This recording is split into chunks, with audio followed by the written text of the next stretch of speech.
This is Lunchtime Politics, reaching you live from our global headquarters here in the nation's commercial nerve center, Lagos. I'm Jeffrey Uzanga. Let's bring you up to speed with the stories and reports we're tracking in politics and in the polity, beginning with the headlines.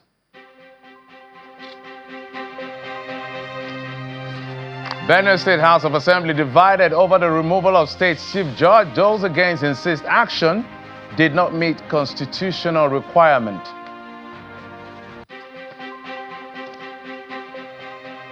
Suspected killers of Anambra State lawmaker Justice Azuka escaped from police custody. Police says disciplinary action awaits officers found wanting. And former President Goodluck Jonathan asked citizens to reject electoral malpractice and punish erring politicians at the polls.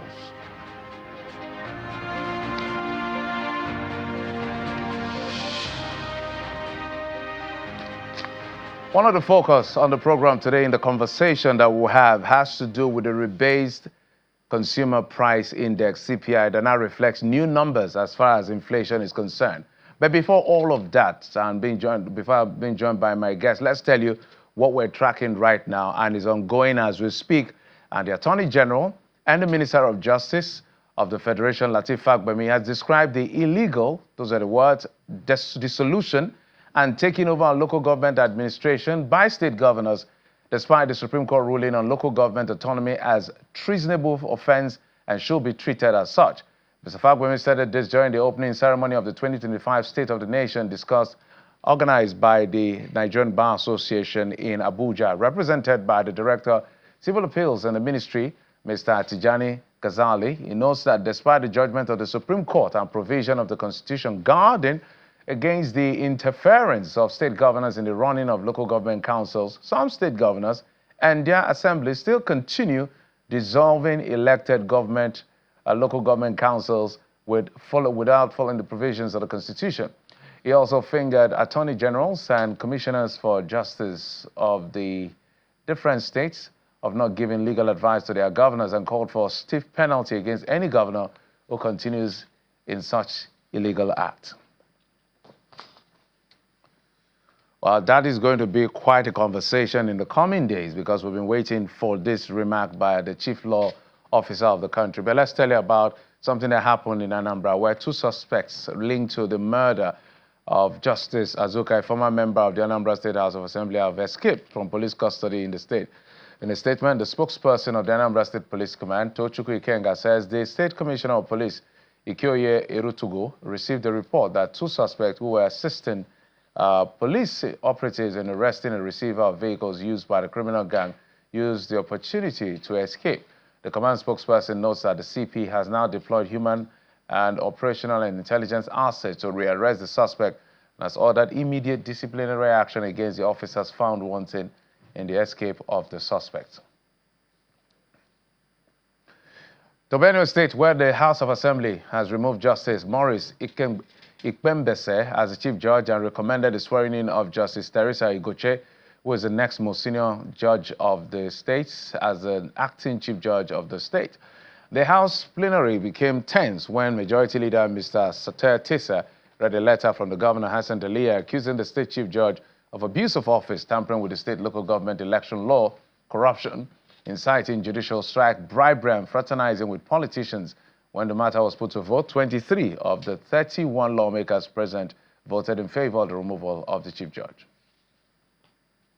Three principal actors are involved in the appointment and removal of a judicial officer, especially the Chief Judge, the National Judicial Council, the House of Assembly, and the governor. And their participation has to be very active. None of them is supposed to play a passive role except the governor. The governor ought to have acted on address supported by 2/3 majority in the House. That didn't happen. What we received was a correspondence.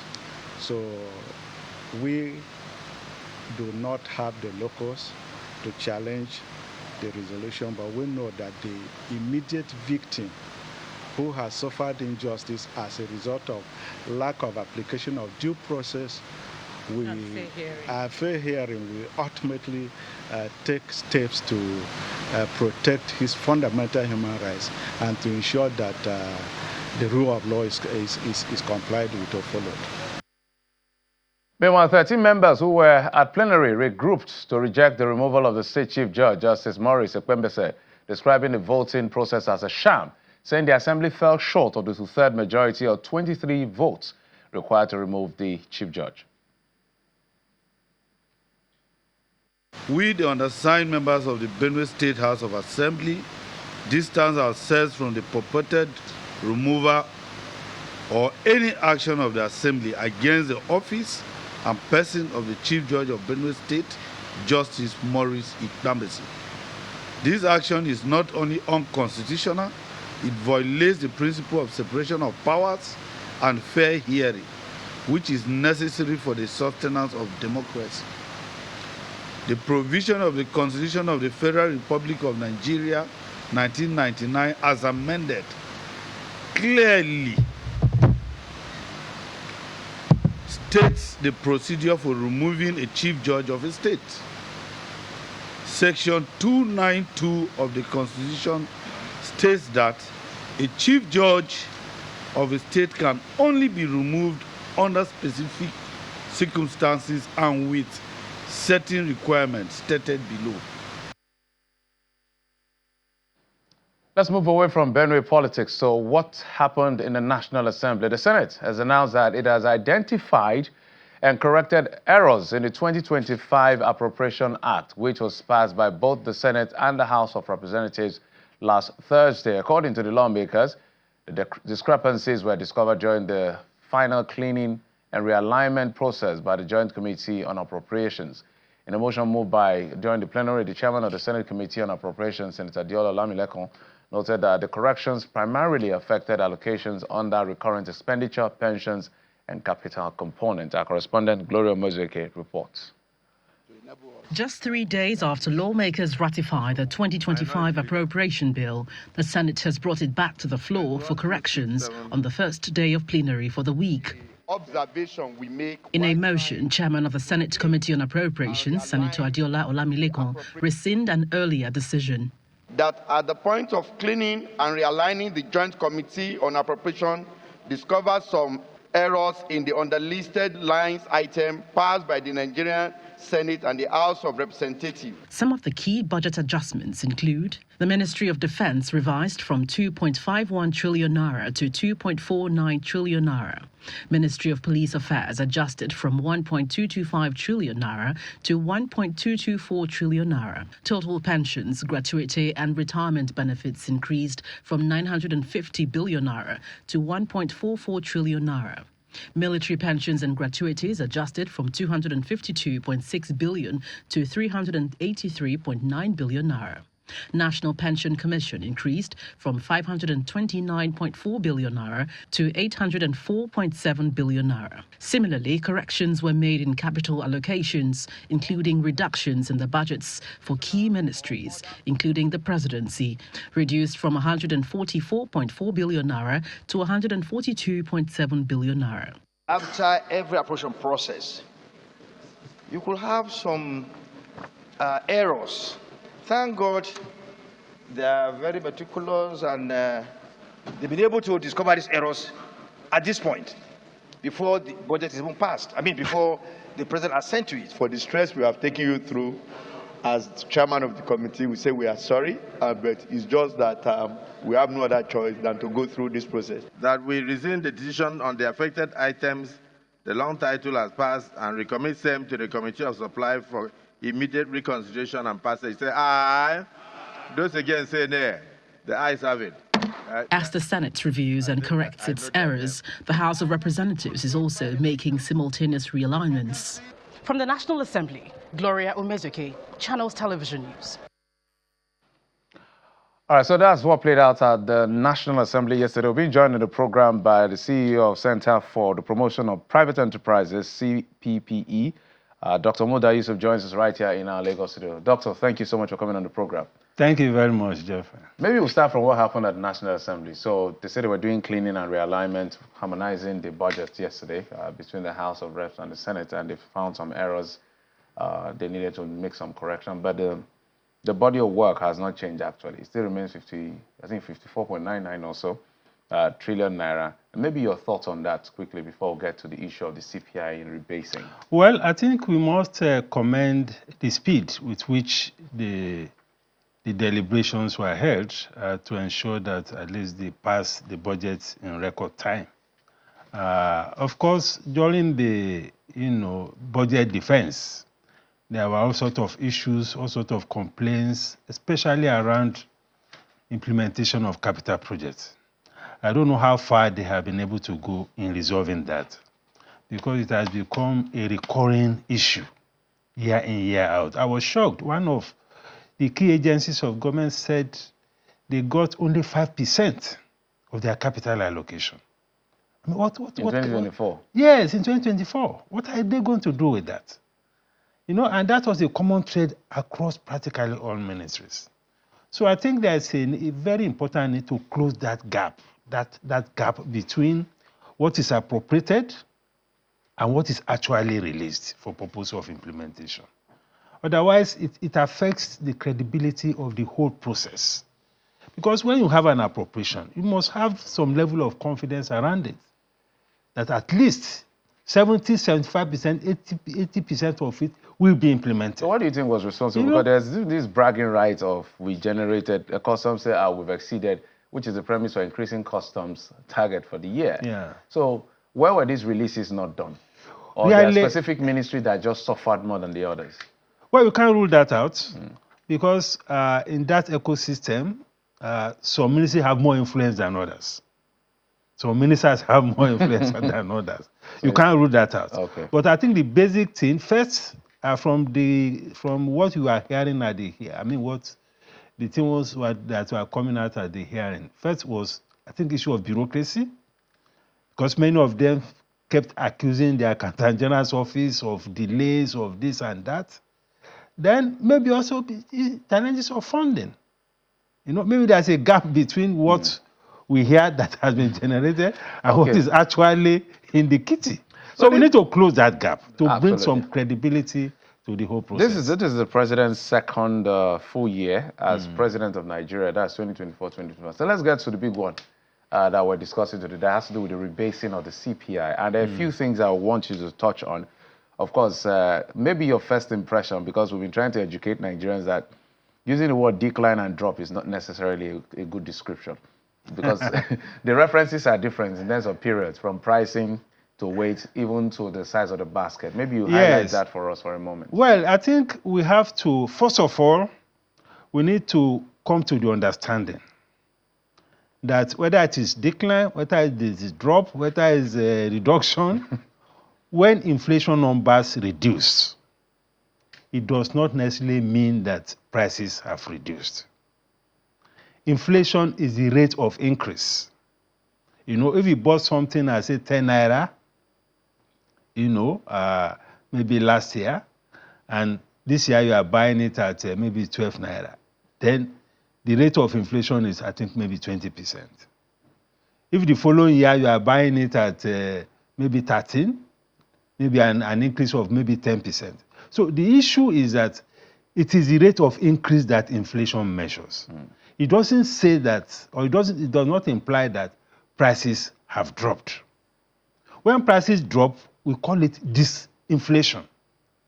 That is actually contraction in prices. So I think that clarity, because there is this perception, when people hear that inflation rate has dropped, they say, after all, prices have not dropped, things are still expensive. So the reality of high prices has not changed. Even with the current rebate, that reality is still there. Prices are still high.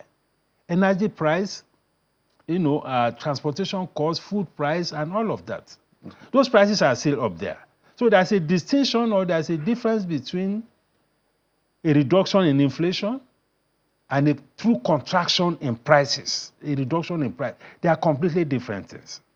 Okay, Dr. Yusuf, I know that one of the places I want you to speak to, because is how these affect economic agents from households to firms and to government. This looks good for government, by the way, at the end of the day, because when you look from outside in and these numbers, whether rebased or not, they kind of show a bit of a potential. So there's, I wanted us to go, these are some of the references they made in terms of changing the base here and all of that. But this is my concern here, the weights, which I would like you to speak to, and what the rationale is, because when we queried why the weight of food and non-alcoholic beverages was dropped from 51 to 40. They said they had moved that to, you see here on Division 11 in this Koi Cup, that restaurant and accommodation, which is meals away from home, had moved drastically from 1.2 to, to about 12.5. And of course, when you're doing the computation, this affects how things pan out eventually. Do you agree that this how do you call it, the rate, the weight we given to this particular category is well enough in terms of computation for us in calculating? No, you see, during the stakeholders engagement, this matter came up. Yes, I know you were there. Yes, and we had a conversation around it. When you are talking about food, restaurants is part of food. Yes, I agree. You can't be separating restaurants from food. So in reality, if you really want to move it, I mean, when you begin to merge restaurants with accommodation, it also doesn't add up. Accommodation is different from restaurants. Yeah. But the argument was that these are global standards in terms of classification. That is the detachment in metrics that we talk about. Yes. That's because, yes, it may be the global standard, but does it follow in our own space? Exactly. Because this is likely to misrepresent the data, integrity of the data, especially with respect to food. Because we know that in today's Nigeria, for most families, particularly average families and below, they spend close to 50% of their income on food. Exactly. They spend maybe another 20% or more on transportation. So when you now say that the weight on food has reduced from 51, and now move it misrepresented. Because another argument, I wish I was in that meeting, Yes. what I would have raised, because they did the 2023, that's when they did the survey to come up with all of this weight, and then 2024 is actually what they are saying, that you were there when they were talking about the index base year. So analytically, I would suspect that people are eating more, that's why you are putting this here. But if we move from there, let's come to this one, because it's important Nigerians know how these numbers come. You also continue to speak on that as well. But I wanted you to join that to housing, water, electricity, gas, and other fields that move from 16 to 18. I will listen to Aya Anthony, who is the head of price statistics at the MBS. He was given that impute rent, which is rent by landlords which they don't pay, which is nominal, was removed drastically, and that brought the number down. Do you agree to that as well? No. Because we have more people who are tenants than people who are landlords. Yes, I needed you, the expert, to speak to it. Yes, because, I mean, you know what it is. Look at the number, Doctor, 16.7. 8.4. Impute rent, which looks like rent from landlords. No. Whatever it is, electricity, gas, other fuel, and housing, these are things that take a huge chunk of people's spending. So we can, and the prices of those things have gone up over the last few years significantly. And for most households, their income has not gone up commensurately or proportionally. So if you have your static income and your expenditure on these things have gone up, obviously the percentage of your income that you spend on it will go up significantly. So it is difficult also to defend or rationalize this. As I said, this is a drastic reduction. Yeah, they are saying that impute rent is why it came down, because he was doing the presentation. And when it came to that point, they realized questions would be raised. And he said, landlords don't pay rent. So if nominally we're putting the rent of landlord, if they were to pay rent, that would have... No, what is the percentage? Especially in the urban areas. The percentage of people who own their own houses, I don't think it's up to 5%. Okay, the reason... So it is very difficult to... And these are some of the things that may distort the numbers. The numbers. And question the integrity. Yes. These are the things that could distort the numbers. Because the argument about waiting and the argument also about the fact that these are global standards of classification. Those things could create challenges because, peculiarities of each economy, each environment also change. I mean, it's different. All right, Doctor. So we need to take that into account. Before I leave this page, I want you to speak to another addition. This was Division 12, which was added, insurance and financial services. It was 12 before. It's now 13 in the COI COP, which is basically a classification of individual consumption according to purpose. So it moved, now we have 0.5. So what do you think about this addition? Well, financial services, yes, we may argue that because of the high cost charges and things that people pay for their financial transactions, this can be explained, you know, because there are all manner of charges now arising from financial transactions, and the fact that many more people are now, doing this cashless program, POS, transfers, and all of those things. Those things also have cost implications. Okay. Doctor, before I go, before we begin to wrap up, again, I remember that when they were defending this Division 4, they said that the only reason anything they capture here is based on exchange. Anything that doesn't involve money exchange, nominal issues are not brought in. Money must exchange. But I want you to speak to 3 categories of people who are the economic agents and how they should respond to the current data, which we have to go back to. I hope this allows me to do what I have to do. Yep. Households. As you said, I just want to go to the market and see things reducing, whatever rate it is. The firms themselves, the corporate, which you speak and defend in your organization, and then the government, which looks like a good one for them. How should everybody respond to this new rebased CPI? First of all, let me start from the central bank. Okay. Now, the central bank has always argued that there has been tightening interest rates, hiking rates, because inflation rate was that high. Now that inflation rate is now 24.something%. And happily, they are holding their meeting, I think, tomorrow. Tomorrow. Yeah. We'll get so the numbers this is a good argument to ask the central bank to either pause the rate or relax the tightening of monetary policy. So that's, at least from the business point of view, that should bring down interest rates. Now that you have this figure that is telling us that inflation rate is at this level. Because right now, I think MPR is about 27.5 or so. Yes. Which is even now higher than the inflation rate that we have. Yeah. So you can make a good case now for a reduction in interest rates. And that will bring some significant relief to businesses. That is one. Secondly, is perception. For investors, particularly outside the environment here, who wants to invest here, their demand or their expectation of returns on investments, normally they benchmark it against inflation. Now that inflation is 24%, if you have a return on investment of 30, 27, 26, you're good. You are good to go. Real return. Yes, real return is positive. So you are good to go. The same thing with real interest rates. So we are no longer looking at this 34, 35, 36. So anyhow, there's a win from someone. Yes. So those things are positive. But in terms of the reality of what is on the ground, this is not changing anything. In terms of the reality of prices, cost of living, cost of doing business, those things are still major issues. Even though, I must admit, we are beginning to see some deceleration in some prices. PMS prices, some marginal reduction. Diesel prices, some marginal reduction. Some pharmaceutical products, some marginal reduction. Even some food products, particularly those ones that are seasonal, we are seeing some marginal reduction.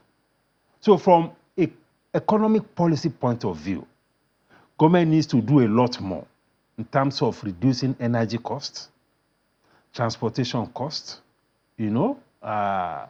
cost of food and all these things, issues of insecurity and all those things.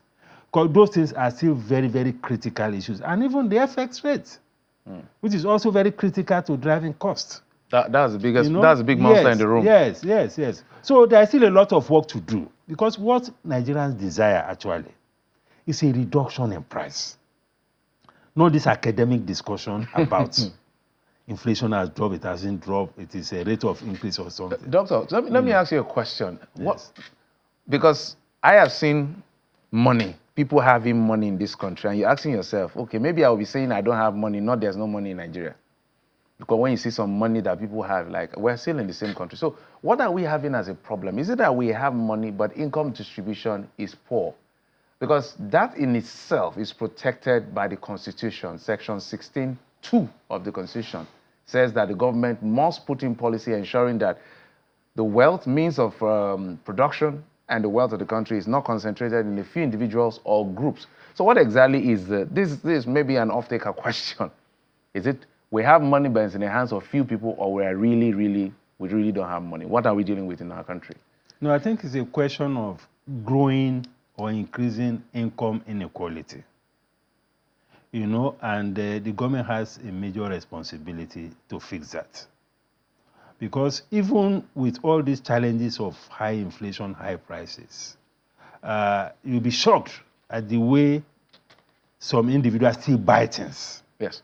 Huge amounts of money. I mean, during the Christmas period, we were told that some 5-star hotels were fully booked. Yes.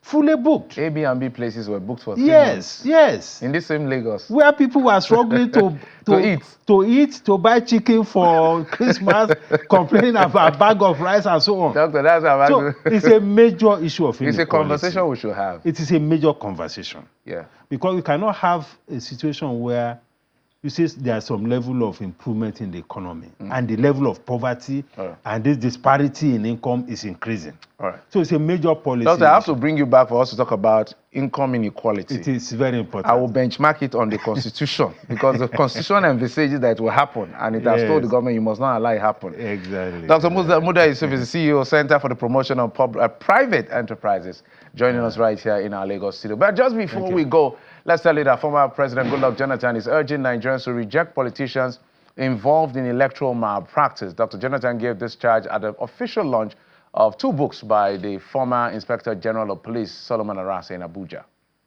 Former President Goodluck Jonathan. Here we will fully do the wrong thing, and we, with the Nigerians, celebrate the wrong thing. And I believe one day the country will get to the level where people will reject bad behavior. And when we get to the level that we reject bad behavior, most of these things will not happen again. Most other countries, the military don't get involved in the day-to-day managing elections. Some of them, some countries, they use them to manage some strategic transportation system like the Air Force and the Army in very dangerous areas to convey material. But manning, pulling, but staying around, measures are never used. Meanwhile, the presidential candidate of the Labour Party in the last presidential election, Mr. Peter Obi, wants politicians to begin to sanitize the system from themselves. If people decide that we have to leave off the situation we have, where we have become a crime scene and we are chasing criminals, the criminality will start from the politicians doing the right thing. If we want to talk about security, talk about anything, when we stop stealing as public officers, the children and all those criminals will equally learn from us. And as policing would even do their work. And that's it on the program. Thank you so much for your time and company. I'm Jeffrey Uzongo. You've been served on Lunchtime Politics. Bye-bye.